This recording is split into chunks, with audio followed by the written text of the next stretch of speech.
Hello, everyone. Welcome to another episode of the Managing Partners Podcast. I'm Kevin Daisey, and I'll be your host. Today, I have a really cool gentleman with a cool story. He's done a lot of interesting stuff with his firm. And we got Michael Cowen here from San Antonio. How you Welcome doing to the today, show. Kevin? Thank you. How you doing today, Kevin? I'm doing good. So, Michael's a fellow podcaster as well, runs a firm, amongst other things. So, we're excited here to learn more about him today, but also to share more about processes. Now, I feel like it's a common term in my world because I talk about running businesses all the time. But Michael's done something just more with it. He's gone deeper, and we got a couple of different topics we're going to talk about today, and how it can relate to you running your law firm, and really how important it is. So I'm excited to dive into it and get deep on it. So Michael, tell us a little bit more about yourself. How you become an attorney and how you got into this business and where you are now. Sure. I'm a trial lawyer in San Antonio, Texas. I have two law firms. My main firm, Cowen Rodriguez Peacock, is a boutique litigation, mostly trucking litigation firm, focusing on cases referred by other attorneys. We have 9 lawyers. I'm also a partner in a firm called Begum and Cowen in Albuquerque, New Mexico, which is a B2C. We advertise direct to the consumer, uh, and so we have a more of a broad array of cases there. Although I only handle the litigation department. I don't handle the pre-lit. I don't handle the intake or the marketing. I stay in my lane, do what I'm good at. Uh, so that's kind of my practice, and I'm running the litigation part, and then I'm on the management team of the New Mexico entity, and on the Texas entity, it's my baby, and we have a management team, but I'm the senior person that makes the ultimate decisions to run the firm. And then I also like to still try cases. That's where my passion is, and so I try to make sure I get to try several cases a year, still get involved in big depositions, big hearings, and things that bring me joy. Excellent, awesome. And so yeah, it's a little bit unique where you're working with other firms, you're marketing to other firms versus to the consumer on your Texas firm. So explain that a little bit more, I guess, for anyone that's listening that could maybe need your help. Yeah, well, I used to do both. I used to try to both this firm market to the consumer and market to other law firms, and I decided to hone in on just referral based marketing for two reasons. One, I just didn't want to do a lot of the stuff that came in from the B2C marketing. I didn't really want to do smaller cases anymore. I didn't want to do a bunch of little car crash cases.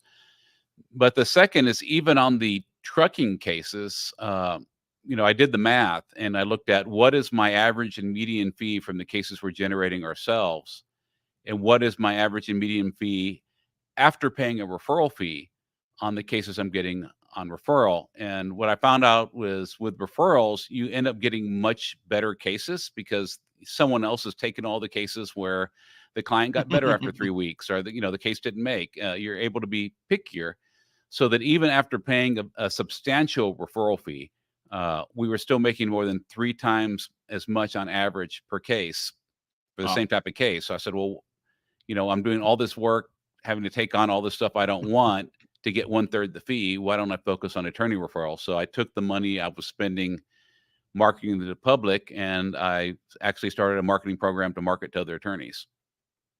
That's interesting. I mean, it makes sense to me, I guess. If you have another firm bringing you in because they don't have the expertise, or it's something they just can't handle themselves, um, it makes sense that it'd be a bigger, better case than a smaller, simple, fender bender case. So it makes Yeah, sense. and then I get to just work on things I like, which is also Wait, that's you know not supposed to be part of this whole journey. We're supposed to be miserable and stuck to our desk all day. yeah, hell no. No, I live the life I want to live.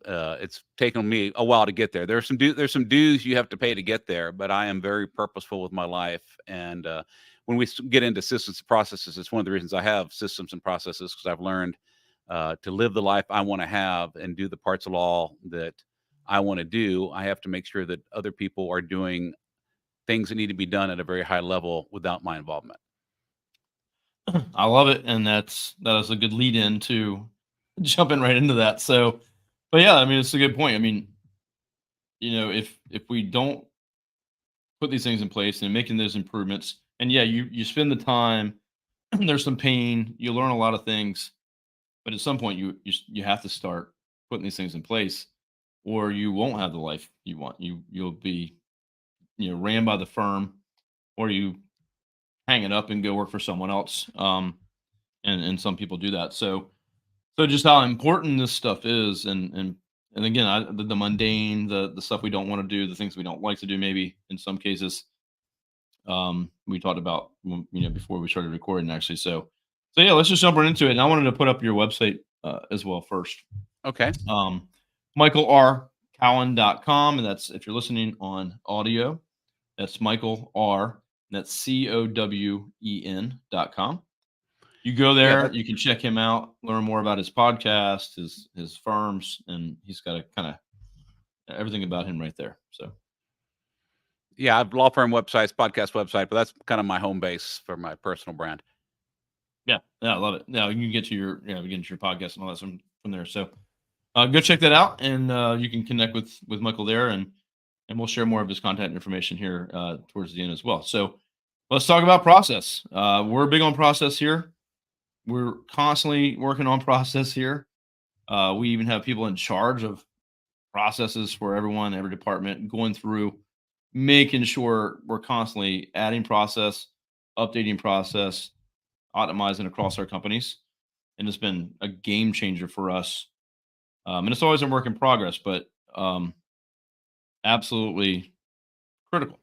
So let's just jump into it. So when was this moment where you're like, hey, I have to start putting these things in place? How long you've been, you know, having that I, mindset and working on those yeah, processes? I was a lawyer for an embarrassingly long time before I started doing processes. And I really started off with the wrong mindset. I thought that, we were like artists and craftsmen, and every case had to be custom done. And we weren't McDonald's making cheeseburgers. So you couldn't just, you know, we would deridingly use the term like a mill law firm. We weren't a mill law firm that was just kind of running an assembly line. And so we did not have good processes in place. We would try to custom do things for every case. We had way too many cases at that time too. And I realized at some point that I wasn't having time to be creative and doing beautiful things because I was always putting out fires. I was always dealing with chaos. We had very inconsistent work product going out. And so somewhere around 2008, I think I read The E-Myth Revisited by Michael Gerber. Great book. And I just came to the realization that I needed to have some kind of process so that the little things got done right and the little things got done consistently, so that I could actually focus on the big things and have time to be creative and have time to do deep dives on my best cases, which I couldn't do when I was putting out fires on my smallest ones. And it's been an iterative process. So I mean, it started off, I read the E-Myth Revisited. I tried to create my own procedures and policies. I got an E-Myth coach for a while and went through their program. I worked with a company called Vista Consulting, went through their stuff. I'm working with a company called Crisp right now. I've read books, Traction EOS books. I'm really, Entrepreneur Operating System looks awesome. I think that's going to be the next step on my journey, but I've already kind of paid for this year's coaching and consulting. So, um, I don't want to move on to something else and have two coaches giving me different advice at the same time. And it's just been a constant, trying to document the procedures, going from me trying to do it all myself to enlisting other people, to having them do totally opposite of what I want done, to learning how to enlist other people and getting them to do what I want done as far as creating the procedures. And, started small, and now, we're pretty robust. We're still growing. We're still working on it, 15 years later, but we have a pretty well-run law firm where, I can have a case. I mean, recently I had a partner settle a case for $7 million, and I think I had less than 5 hours of involvement on the case personally, because it was just her coming to me when she had questions. But the Wow. processes worked, and because the processes worked, she was able to spend her time being creative because she didn't have to worry about, did discovery come out? Did we answer the discovery? Whatever all the little things that come up. Have we produced our medical records? Have we ordered everything? Because that stuff just happens on autopilot. because we have really good non-attorney management that helps make sure that stuff gets done so the lawyers can focus on being lawyers. Yeah, I love it. One of the things we were talking about before, and you just said it again too, is being able to get creative. And I was mentioning prior to recording that I think, as an entrepreneur and also kind of ADHD sometimes, you know, we want to do the things that we love and that we have fun doing, and it's usually not the small tasks, the stuff that we always have to do. We want to get creative. We want to have fun. We want to use our knowledge. And to your point, that goes away at some point when you get too overwhelmed, too busy, and you have to just start making decisions and pushing things around. And so you lose that ability. Yeah, it's not fun. I And used to go ahead. I didn't mean to interrupt you. Go ahead and finish. oh no, you're fine. I'm just saying, it's we start out that way, being like, oh, this is awesome, it's fun, I'm doing my own thing, and then we get blindsided, overwhelmed. Next thing you know, we're in this different place where we can't get creative. Maybe we don't even enjoy it as much. Yeah, I But used to work you know, 70, 80-hour weeks all the time, and making much, much, much less money than I make now. So that's the ironic thing. Right? Not only did I work harder, but I made so much less, and I had so much less fun because I was always stressed out. My health wasn't good. I developed health issues.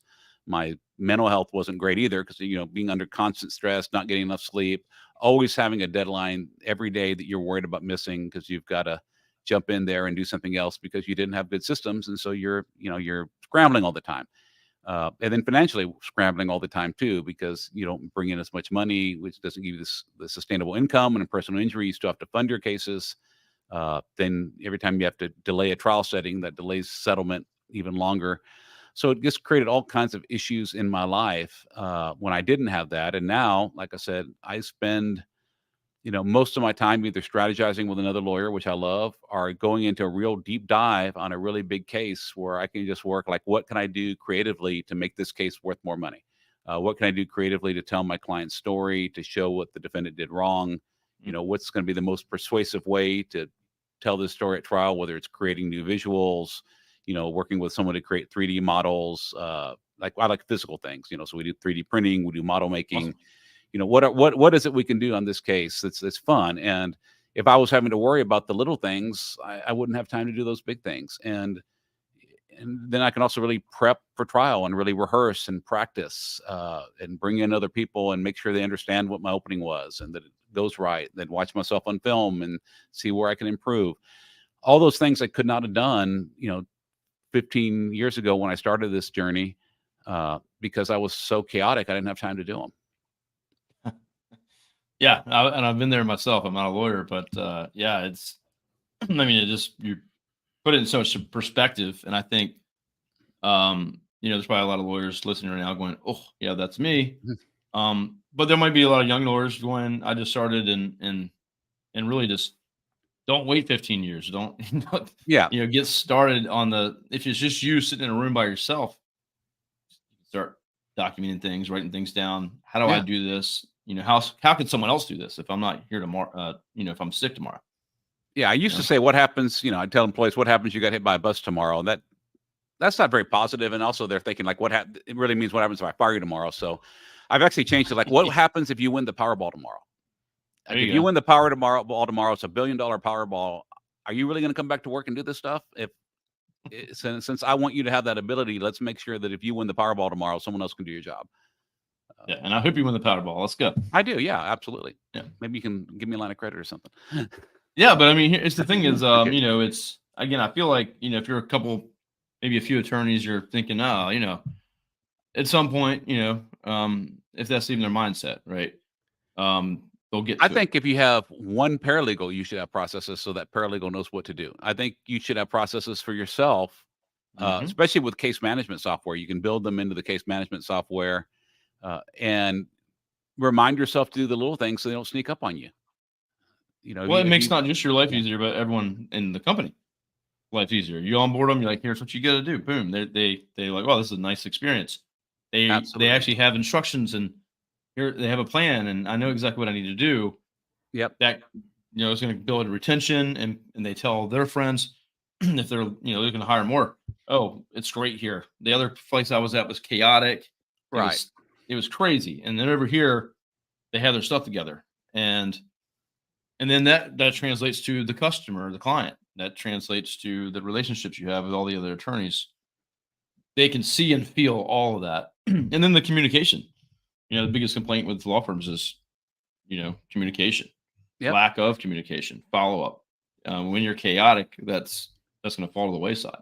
And it's a super easy fix. What we did, I realized, well, part of it, I went back and I kind of pulled my existing referral base. Like, what are the biggest complaints you've had when you have referred a case to another lawyer? And they said, number one, the client comes back to me and complains about the person I referred it to. Number two, it's like a vacuum. I don't hear anything till the end of the case, and either I just get a check in the mail or I get a call saying everything went poorly. And three, someone tries to change the fee deal on me at the end of the case.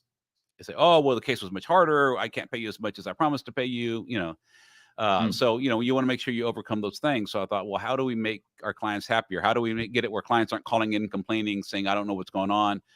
So one of our processes is this: we talk to our clients more than once a month, but there's a monthly formal client contact that has to be done. So at least once every 30 days, it has to be documented. We have to, it has to cover certain topics, and it's in writing, and then you fill out the form and you document it in our case management system.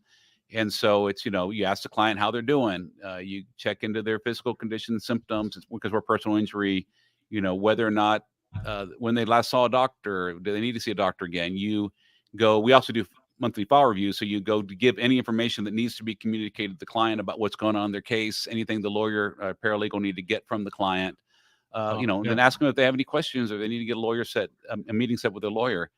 And since we've done that, our clients hardly call us because we're almost bothering them, to me, the right level of client communication is when like a small percentage of them are like slightly annoyed that you're calling them too much. And that is awesome. I love it. I mean, first off, surveying the customer or the client, in this case, your referral partner, and really find like what is it that you would like to see or that you have had problems with before, and adjusting to that is awesome. And then our next step we're working on is doing a better job at communicating to the referral partner more regularly. We do with some, but not all right now. But we're working on a system. Hopefully in the next 45 days we'll have it implemented where we will be giving much better regular referrals to our referral partners, so they know what's going on in the cases.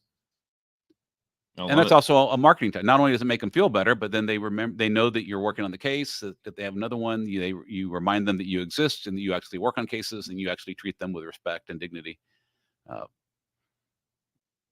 So I have a similar story that just happened here at my agency. So we have, a lot of clients that we service on a monthly basis, and we come out with a new, communications plan not too long ago. And we've changed a few times, and we get feedback, and we adjust when we need to. But we had like maybe one or two clients out of like 70 clients that were like, hey, so a lot of communication here, and they prefer like once a month, one person. It's just the client, right? Yeah. And my team kind of was like, oh, we gotta we're over communicating these clients, and they were like just kind of blanking in it. And I was like, hold on. I was like, she's not upset. I just had a call with her. She's impressed by our level of process, but she just asked that, we back off a little bit because she just came from vacation. We're in the middle of a project for a new website for her. And so we push, right? Yep. And I tell clients, hey, we're going to push you. We're going to get this done because it doesn't help you until we're done. But in this case, it's just one client. And it's like, hey, that's not a bad thing. Like, we're over communicating.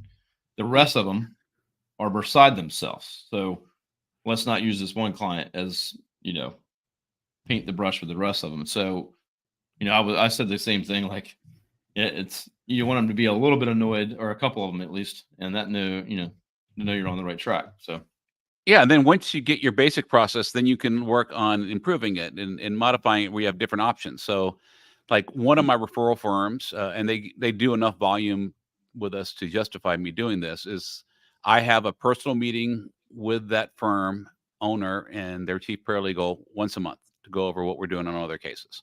Now, I can't do that for every referral partner. I'd be doing nothing but meetings all day, but I can do that for one. I have another referral partner that runs a major volume advertising firm. He doesn't have time to sit down with me and get on the phone with me once a month. What he wants is a report. He has very specific information that he wants on that report. And so we email him that report once a month. He's perfectly happy. And so it's, developing the symptoms to find out, like, okay, these are the different levels we can provide. What do you want? And then if you change your mind, you can switch from one level to another. I like that a lot too. So not just having to have one thing that works for everybody, right? And it's going to be hard to do that.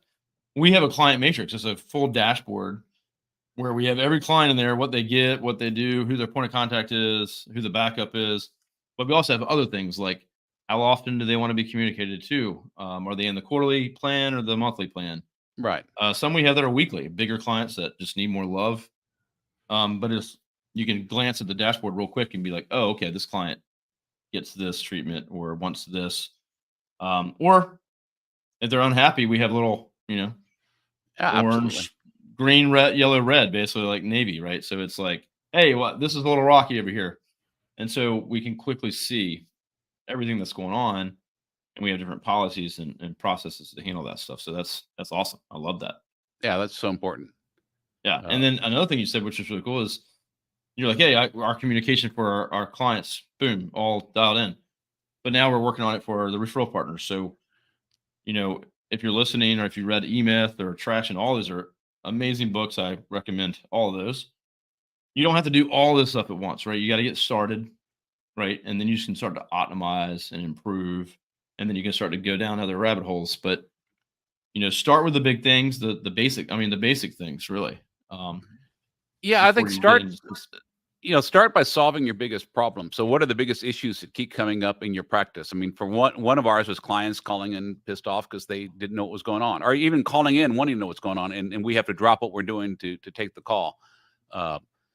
If that's not the biggest, concern at your firm, maybe you do a great job on that already. Maybe you'd focus on something else. Like I tell people, almost every procedure and rule we have at our firm is because something went wrong and we didn't ever want it to happen again.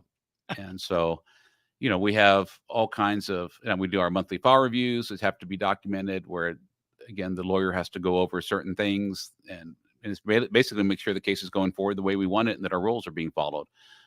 We have reports that they have to turn into me 90 days before it's time to designate expert witnesses to make sure we've thought about what we need to do and that we hired the people we need and give them what they need before we designate experts, and then 90 days before trial to make sure that we actually have time to get, if things aren't all the way ready, we have time to get them ready. And all those came from, having to get continuances and having to get extensions because we weren't ready. Other thing I've learned, though, is, I used to create all these beautiful procedures and I send them to everybody and we'd have a huge meeting and we'd do a rollout and we'd train on them. And then 6 months later, nobody was paying attention to them because nobody was looking to see if they were doing them. No one was enforcing it. So, we have to get someone to measure, and case management software systems, again, if it's the right one, it can be fairly easy to create reports or dashboards to measure this stuff. But every Friday at our management meeting, we have a presentation on who, is behind, who is behind on client contacts, who is behind on file reviews, who's behind on their 90-day reports. And then, no one's ever more than 7 days behind because someone gets in talking to them, figure out what's going on if they get late. And then, of course, they're given reports that talk about this is what's coming up due in the next 10 days. So make sure you get it done when you're having your weekly meeting with your team. You need to plan out who's doing what and when. And so we, again, we can talk about meetings too if you want to. I mean, meetings gets into all the processes and stuff. I used to resist meetings and say we didn't have time to do them, and now we couldn't live without them. Yeah, we'll get it. Yeah, that's but one of the things that you said too is you have all these processes like you're saying, and you grow and you scale and you have more team members, more communication problems, right? More things that can happen. But if there's no accountability, there's no KPIs, there's no way to measure it. Exactly. It's not going to last unless you have a super small team. But if you're trying to grow and scale, you have to have those KPIs. You have to be able to measure those and have some accountability. And then that's where the meetings come in too. I know we have weekly one-on-ones. Every manager has one-on-ones for all their team that they manage individually, one-on-one. How's everything going? How's your KPIs? How, personal stuff, all kinds of good stuff like that. So having those cadences and accountability, especially if you're more remote these days, right? You have people working from home. They're not in the office. you definitely have to have something in place for that. So, and most of my Yeah, team, 90% of my team are remote. So, yeah, we don't have many remote people. But COVID going remote and COVID really helped us because it forced us to get a meeting cadence. And we had talked about it before, but we also, we've got a national practice. So our lawyers are all over the place. So it's too hard. We can never find a day when everyone's together. And then now we said, yes, Fridays. You're not allowed to schedule. You're not allowed to voluntarily schedule anything on Friday afternoons. Which people not being out of town Friday afternoons was not a hard thing to get buy-in on. It's nothing worse than coming home late on a Friday from out of town. So, if a court orders you to be somewhere, if you're in trial or you're on vacation, that's one thing, but you're not allowed to voluntarily set depositions or other meetings on Friday afternoons. So that's when we know we can have meetings. But, I like that. Mm. for attorney teams, for example, we have a daily huddle. So each lawyer has their pot of people they supervise. So they, it's just a real quick check-in for whoever's there, like, what are you working on today? And it's more so the lawyer makes sure they're working on what needs to be worked on. They have a weekly meeting where they go, these are the deadlines coming up. This is what's happening in the calendar. These are things we need to be working on this week. And then what's our plan for who's doing what and when that we're going to go follow up on. And then, of course, they do their monthly file reviews. And then I have a monthly meeting with every lawyer that has their own docket where we go through some personal and career development stuff. And then Nice. I make sure that I identify their 3 biggest cases and making sure they're doing something every week on their 3 biggest cases. And then, help them strategize problems, how to resolve any problems with their problem cases, answer questions, that cadence of stuff. And then we had the leadership team meetings. We had our weekly trainings for the lawyers, our weekly lunch and learn trainings for the non-lawyers. I mean, it's a lot of work, but it's made so much of a difference in our firm. Yeah, I mean, you have you have the daily, like you said, the pod meetings. You have the weekly. You have a few other weekly trainings in there. You have the monthlies. So it sounds to some people like, oh my gosh, that's a lot of stuff. It is, but I have more free but time than I've we do ever the had. same thing. I mean, I thought it was overwhelming. I thought it was insane. We kind of built up to it, but because we have these things, then things are getting done. They're not slipping through the cracks. And then I'm spending more and more of my time being able to do big things, either, coming up with different business ideas or doing deep dives on big cases and getting really creative. And my lawyers wouldn't give up their meetings anymore because now their associates, their paralegals and legal assistants are doing what they need to get done. So they're not dealing with a bunch of crisis and they're able to get more creative. And frankly, they have fewer nights and weekends working because things are getting done during the week and they don't have to go work all weekend or work till midnight because a deadline stuck up on them. Well, yeah, I mean, you show up to those meetings, you have some accountability, right? You don't want to show up and be like, oh yeah, my crap's not done.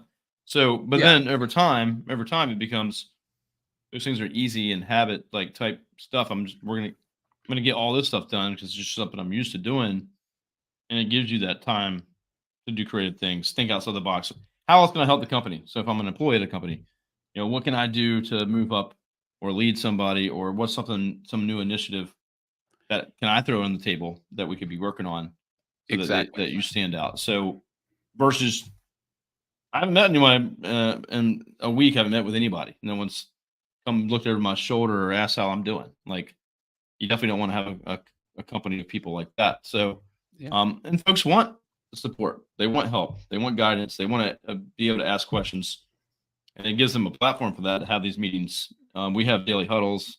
Yeah. And then we have one-on-ones, and then we have our company meeting every month where we got to go over how the company's doing, high level stuff. But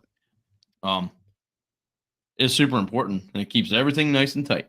Yeah, I think the other reason accountability is so important is when you have your good employees that are busting their butt to do all the things they're supposed to do, and then they see other people not doing those things and having no consequence and no one pointing it out, no one talking to them, it's really demoralizing and it makes the good employees want to go work somewhere else. Because they feel like they're being betrayed because you're telling everyone this stuff's so important, yet there's no consequence for not doing it. So the people doing it are like, well, what's going on here? Well, yeah. So the other thing too is it's happened to me a few times. Is the culture that we have here that we've developed. If we have anyone come into the company or make changes or whatever, and they're not pulling their weight or they're not doing certain things or following processes, they stick out like a sore thumb real quick. Yeah. And the team will be like, hey, that person, something's up. Where they don't fit here. And, for one, they barely even get in the door anyway. That's going to be impossible at this point. Our hiring process is pretty rigorous and very process driven as well. But um, yeah, it just protects you from all that. To be honest with Absolutely. you, yeah. And to have a bad employee that's I call them I don't know if it was traction or one of those, but it's like the terrorist. It's the they might be good at what they do, but they're the culture, they're not a culture fit. Yeah, I think that's and that's it's tempting to keep those people around because they do good work, but it causes more harm to the organization than it's worth. And every time I've succumbed to that temptation, like, yeah, but they do such a good job on other things, it's always come back to bite me in the butt. So Yeah, I've had friends that these are are rules, and if you don't want to play by these rules, you're a perfectly good person. You could be a good lawyer, paralegal. You just can't work here. yeah, and that's okay. I've lost amazing people that went and run their own companies, or they're entrepreneurs, or people are going to go where they're going to go, and it's great to guide them to where they want to go if they're not a fit, right? And if they are a fit, you hold on to them and you coach them and let them Frankly, lead people, right? if I got hired as a junior to mid-level lawyer at my firm, I'd get fired pretty quickly because as much as I know that all these processes are valuable and stuff, I don't have the personality to go do them every day, and that's not my job now. My job's to be the visionary, to do the creative stuff, and that's why I need someone else to do all that stuff. I'm not good at that. It's not where I naturally fit. So I need to find people that are good, not only good at, but love doing the things I hate, and they exist. Everything I hate doing, there's someone else that loves it, and so we just get that synergy together. Yeah, I'm convinced that I'm not hireable anymore. I'm not either. I started my firm in 2006, and no, I wouldn't be very good. So, Yeah. So thank you everyone on my team that shows up and kicks butt and likes to do those things and improve what we're doing. So, but no, 100%. So there's so many good things, and again, process is mentioned all the time, but I think really getting into it and peeling it back a little bit, but all the advantages that come with it, your culture, um, the accountability, consistency, client communication. There's just so many things that come out of it, and I don't think people they just think, oh, well, it just makes it easier to do the work. Well, yeah, that's just one part of it. So, Yeah, absolutely. Like the client communication, not only is it important for the case and to keep the clients happy, but it also sends the message to our team. The clients are really important. Keeping the clients happy and well informed is really important. And then, that becomes part of their drive and part of the joy they get because, it's hard to motivate people to really go above and beyond when it's with just money. But when they're yes. saying, hey, these people really back it up, these people I work with really do care about their clients, we are trying to help people, then they're more motivated to do their job. And we just have incredible stories of people that have gone above and beyond. I mean, from the point of like, client's car broke down and they had a major doctor's appointment that day. And, without even asking anyone, the paralegal just uses her phone to book an Uber, trusting that we're going to reimburse her to get the client to the doctor's office. No one told her to do that, and just all kinds of other, That's one awesome. social media stalked a client and found all these TikTok videos that the client left that actually were really good for the case for once. It showed things that the client didn't want to admit to us. It was a severe injury. He didn't want to admit some of the things he was going through, but then he was putting in TikTok videos, thinking nobody would figure out it was him. And we Oh found them, wow. and Okay. they were really great at trial. They really, really helped. No one asked her to do it, but she cared about the client. She went above and beyond, was trying to think like, what else can I do to help this case? And she had enough time to do it because the procedures in place, processes in place, let her do her regular job, answering discovery, calendaring things, and left her with enough time to do creative things no one asked her to do. Wonderful I employee. I love love her. that. Yeah, and yeah, to your point, I mean, just because you have a firm and you hire people and you want them to follow your dreams and aspirations, and you just pay them a paycheck. Like you think that they're gonna just love showing up for that every day, but Yeah. it's got to be deeper than that. And for me, I have marketing teams, web developers, marketers, SEOs, and so oh hey, you're come work for us. We work for law firms. That sounds fun. Not boring at all, right? And so I had to take it deeper than that. You Yeah. know, look at the law firms that we work for. What do they do when you meet with them and they talk about what they do and how they help people and hear their stories? Like that's that's kind of what I had. This is what drives our people is that the lawyers that we're helping look at who they're helping, look at the stories that they've had, look at the successes Yeah. they've had, look at their testimonials. So you got to kind of take it deeper than just say I'm going to make a website for a law firm today. Yeah. Do you So guys have any kind of core values, mission statement, that type of stuff?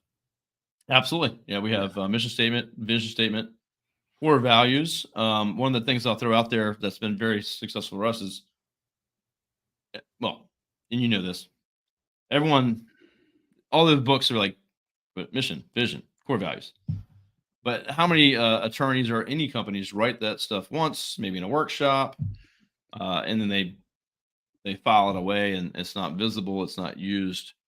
And I think that's one of the problems that we've had years. I don't know how many times we wrote a mission or whatever. I couldn't even tell you what the mission was, you know. But actually using it every single day. So we have core values with a system with Slack and Zapier where Michael, you could give me kudos for helping you on a case. Right. And you have to use a core value, hashtag transparency or urgency or whatever it may be, right? In order to give me points. And then I get points that's publicly posted to the whole team. And then I get tagged, and then other people will like comment and chime in. But that all goes into a spreadsheet, and we have monthly bonuses that go out for kudos winners. Mm-hmm. And all those kudos go into their annual reviews and stuff like that too. So every single day, our kudos are being, or our core values are used every single day. So yeah, we start our daily huddles with every team does their own, but we start daily huddles with what I call the mantra, which is Cowen Rodriguez Peacock exists to provide a special forces level representation to people who are hurt. That's our purpose. Our core values, and excuse, there's a little profanity in here, but it's the only way we could word it. that's fine. Our core values is that we constantly seek to learn and improve. We share what we learn, and we fight hard without being assholes. What we do is litigate personal injury cases for plaintiffs. Our strategies for success are to develop and support an elite team, to track the right cases, focusing on attorney referrals, and to maximize the value of every case. Our focus for this quarter is on maximizing the value of every case. We start every meeting like that. It feels weird because we've been doing it for like 3.5 years now, and but it's partially for the team because they have to hear you say it over and over and again to believe it. Oh yeah. It's partially for me to keep me on track.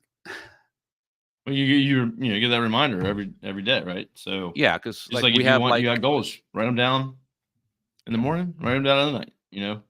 We have a non-attorney lunch and learns every Friday, and the lunch and learn committee was complaining like, "Oh, we're out of ideas. Can we do this like every other week instead of every week, or maybe like once a month?" I'm like, "Well, is every employee at the firm so perfectly trained that we have no more room for improvement?" No. Is one of our three core values that we constantly seek to learn and improve? Yeah. Is one of our strategy success that we're going to develop for elite team? Yes. Then go back to the drawing board, find out where we need to improve, and those are your topics. It is inconsistent with our core values to do less training. So, yeah, and if you can't think of anything else, then find someone else to take your place in the committee. But we're not going to quit training just because it's hard or boring. It's like, yeah, we achieved our goals. Yeah, we met what we said we set out to do. and I love that. And you're never going to have complete training. I mean, there's always room to improve. Yeah, we actually are so our core values have changed a few times, but they have not changed from the last few years. We've kind of got them right where we wanted them. And we used to have learning was one of them and stuff like that. And we had descriptions and stuff, but but we took a couple that became passion. Mm-hmm. Because with passion, a passion for what you do at work, learning's built into there, right? You're going to learn. You're going to seek to learn new things. Quality of your work. There's a lot of things that passion kind of. So we've morphed them. And if anyone's listening, if you don't have your core values figured out, it's okay that you're kind of change them a little bit as you go. And for me, again, that stopped about 3 years ago after we changed them a bunch, and now we've got some pretty rock solid ones that I don't think will change. Out of curiosity, what method did you use to come up with yours? Was it from a book or consultant or anything, or you just do it yourself? So my business partner is a member of Entrepreneurs Organization, Okay, so which is a EOS. pretty well-known group. Yes. And we actually had, I think when we started, it was probably 7, 8 years ago. But we like did like a workshop. So we had they have like accelerator days, and Yeah. there's like a people day, there's a cash day. So they go do the different parts of your business operations. And so I think it was on the people day, and we did a workshop on doing your mission, doing your vision, doing your core values. Yep. And that was the bulk of the day with a bunch of other business owners. And so that kind of started us on down the path, and we set what we thought was right. And then over the couple of years, reading some books and working with some consultants and coaches, we've just kind of tightened them up a little bit. So, what about Yeah, you? I got a book called The Advantage by Patrick Lencioni. I'm a big fan of Lencioni, of all his books. I mean, I started with 5 Dysfunctions of a Team, but he has one called The Advantage, which is kind of like how you do it step by step, and kind of integrating all his other books. And so we spent 2 days on our leadership team. It's when we really started having a leadership team. It's the first thing we did. And so his way to do it is you come up with, like, he goes like, take your very, very best employees and, write their names down on one side, and then take the people who made the firm better by not being there anymore, and list them, and list all the things that made your great employees great, list all the things that made the not so Ah, great employees not great. And then you look for what are the commonalities of what makes a great person and what doesn't. And then you look at, okay, what is your core value, is what differentiates you from your competitors. And so you have, like, he calls your permission to play values, like honesty. You have to tell the truth. yeah, Hard work. yeah, Well, I mean, every law firm yeah. is going to expect their employees to tell the truth, to work. So those are important, but they're not our core values. They're our permission to play, but they're like very, very low minimum They're standards. expected. Right, but they don't differentiate us from anyone else. So then find, like, and he makes you pick three, but like pick what are the three things that are true now. They're not aspirational. So aspirational is that this is what we want to be. Uh, and so it's got to be realistic. It's because when you present it to your team, it has to ring true that that's who you really are. And you can say, now we're aspiring to these other things and we want to get here, but we have to also be honest, we're not there yet. Sure, So that, sure. I love it. and so it took almost 2 days to come up with what we came up with, but it was totally practice changing, and it really gets everybody moving the same direction. I love that. That's a great example. So, what was the book again? The Advantage by The Patrick Advantage. Lencioni, Lencioni. I've read the Five Dysfunctions of a Team, which is Yeah, really good as well. So, that was really that helped me develop the leadership team. Really, learning that I had to develop, to encourage and harvest what he calls healthy conflict, which is getting people to actually disagree with me in the meeting instead of waiting till after the meeting and privately talking about what an idiot I was. Uh, and how you reward people from appropriately having conflict in meetings. And so many bad ideas that I've been dissuaded from because I have partners, especially my partner Sonia Rodriguez, was flat out like, Michael, why are you doing that? That's not a good idea. Michael, why are you doing this again? We've talked about this. You said you weren't going to do this again. Now you're doing it. Why? Okay, you're right. I don't like hearing it, but it's important. But I like that I hear it. I like that she tells me. I don't, at the moment she's telling me I'm doing something stupid. I don't enjoy being told I'm doing something stupid, but I know that it's out of, because she wants me and the firm to be better. And so I yep. always reward, as long as it's appropriate, as long as it's coming from the right place, which it always has been with her. I always reward it. Thank you so much. That's exactly what we need to be doing. And I might say I'm going to do it anyway, but at least we have the conversation. Yeah, at least it's you're able to have those conversations and be comfortable doing it. Versus people just holding back and not saying something, then they're talking about it later to someone else. So yeah, I totally Yep. agree with that. And then being open, transparent.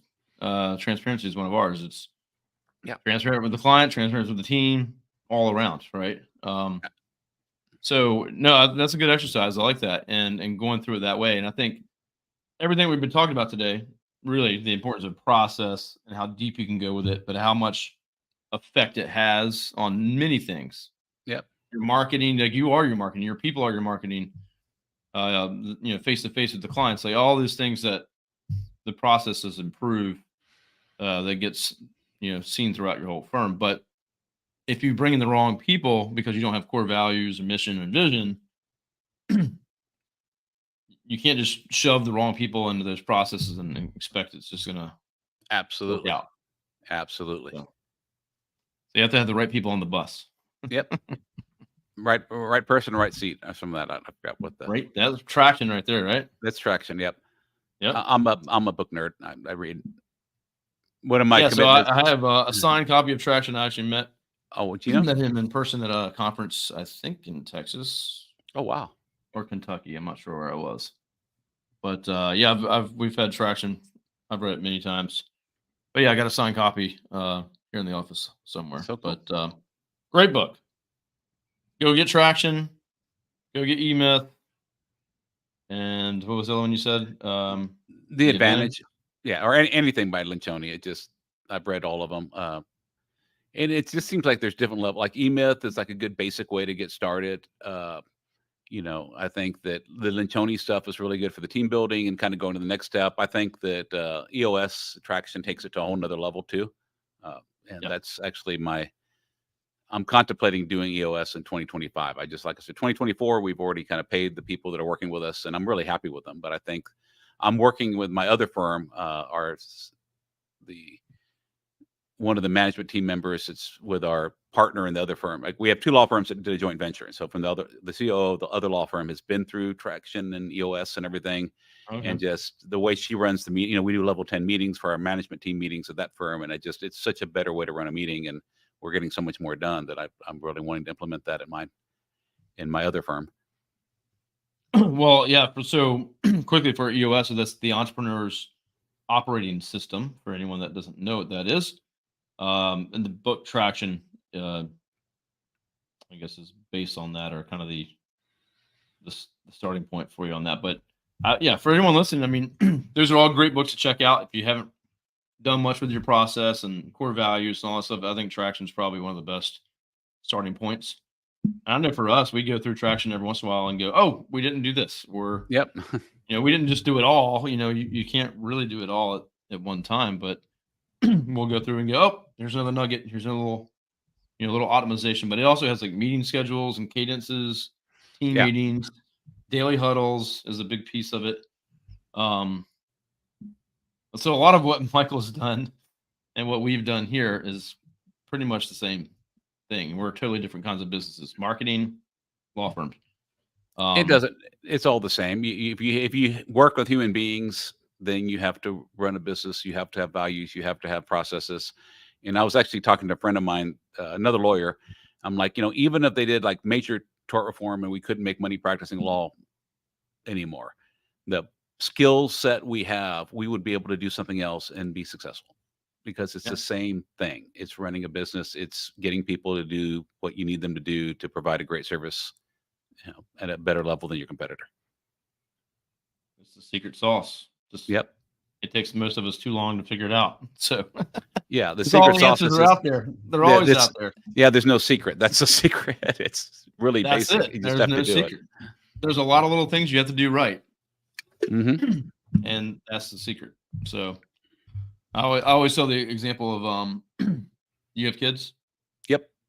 So when you're having a baby or on the way to have a baby, all your friends that have kids are like, "Oh, check this out, read this book." They're telling you everything to do, and you don't listen to barely any of it. You just throw it out the window. You want to learn yourself.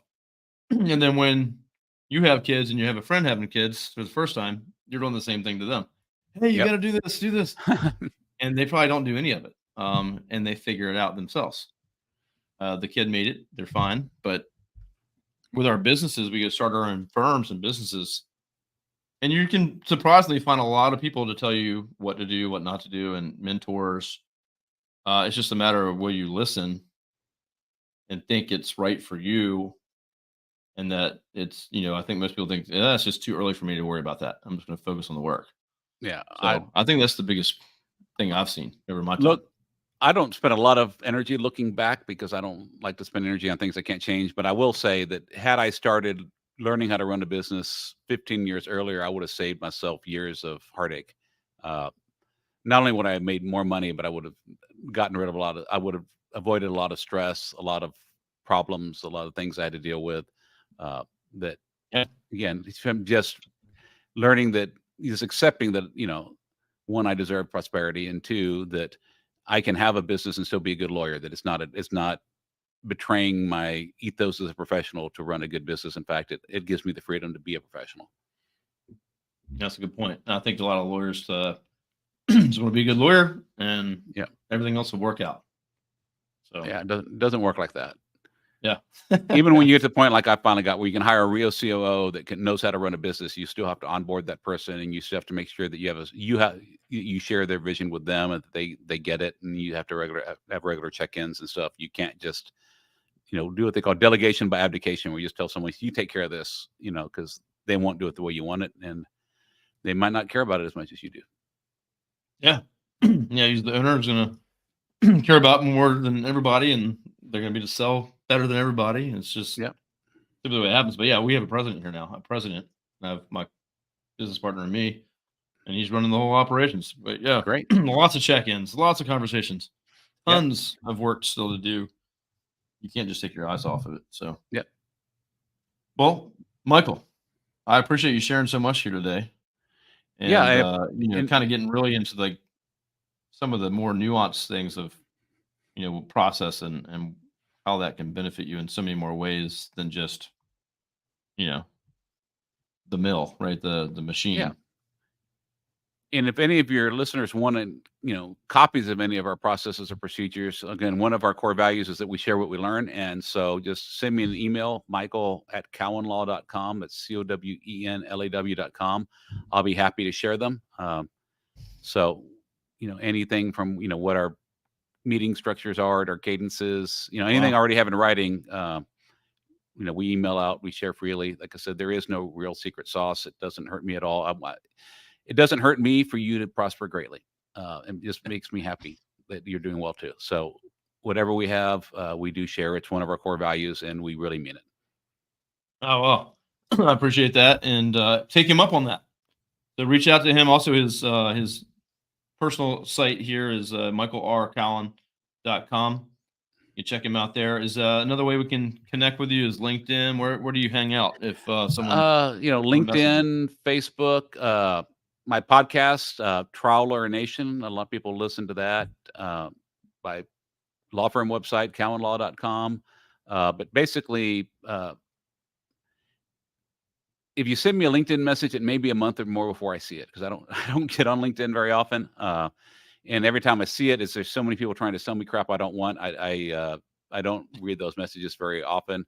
Honestly, an email is the best way to reach me, frankly, because my assistant reads my emails for me and tells me what I need to do. And so michael@cowenlaw.com, if you want to get a hold of me, is the very best way. And then my associate, Reagan Sanchez, will see it and make sure that you get a response. And I'm a testament to that, because I reached out to Michael cold to invite him on the show and to get to know him. And and so Reagan says, do you want to do this? And I said, yes. And then she booked it. Again, processes, because I procrastinate and don't get around to doing something. So I've got a former elementary school teacher and school librarian to help herd me like I'm an elementary school student, and it works really well. Michael just shows up and asks where to sit and what to say. Awesome. Yeah. Right people makes your life better. All right, Michael. I really appreciate you coming on today. Thank you for sharing. Me. A lot of great tips out there, people. Michael shared a lot of good books. If you didn't get those, go back and listen. Reach out to Michael. It sounds like he's got a lot of information he can share with you to get you started if you're in that spot where you don't have these things in place and you're trying to figure out what to do first. Reach out or reach out to me. I can connect you and get you those books as well if you didn't write them down. So.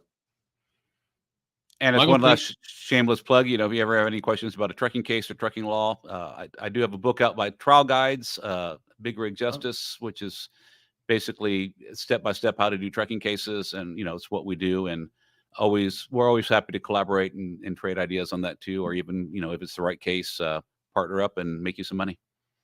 Excellent. Where can they find this? Trialguides.com is where you find my book. Okay.